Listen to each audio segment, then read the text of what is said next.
This is a Dr. Bill Quarter, a physician, a consultant, and an author, and I would like to address our healthcare system with the perspective as a physician that it's really not the solution. Let me start with a quick history note. In the early 1900s, the Rockefellers changed the landscape of our healthcare system. They donated a fortune into medical schools, into medical clinics, into new hospitals, and most importantly, they funded research. But there was a little caveat with that funding. The research that was done had to be directed towards illnesses, both medical and psychiatric, that could be treated and only treated by a drug.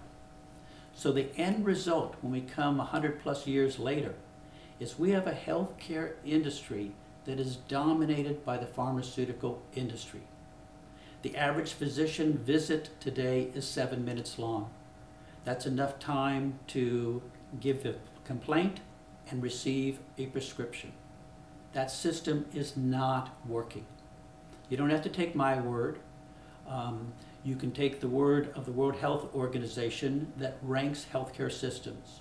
We are the worst healthcare system of any industrial country in the world.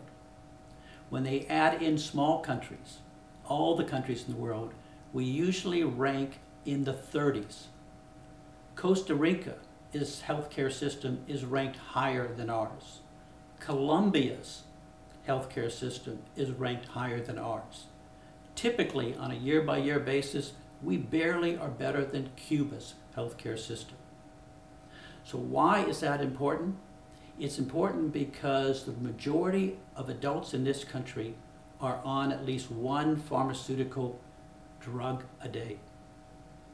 And an increasing percentage of children today are on one prescription pill a day. What's the problem with that? The problem is the following.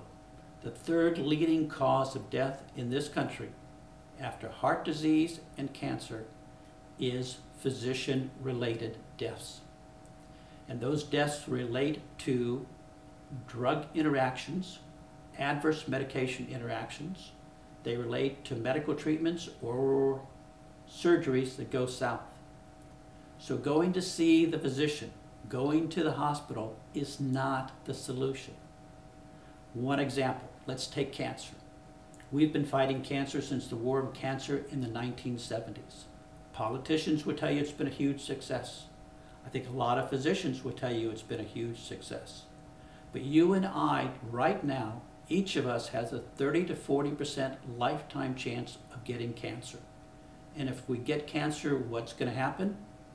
If you look at the deaths from cancer, half of them come from the disease.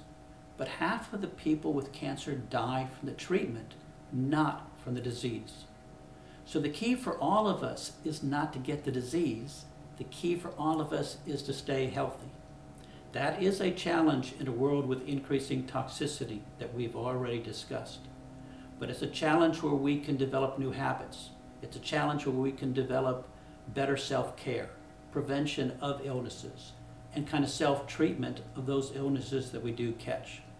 So I am a great believer that we can do more for our health than the healthcare system. So stay tuned.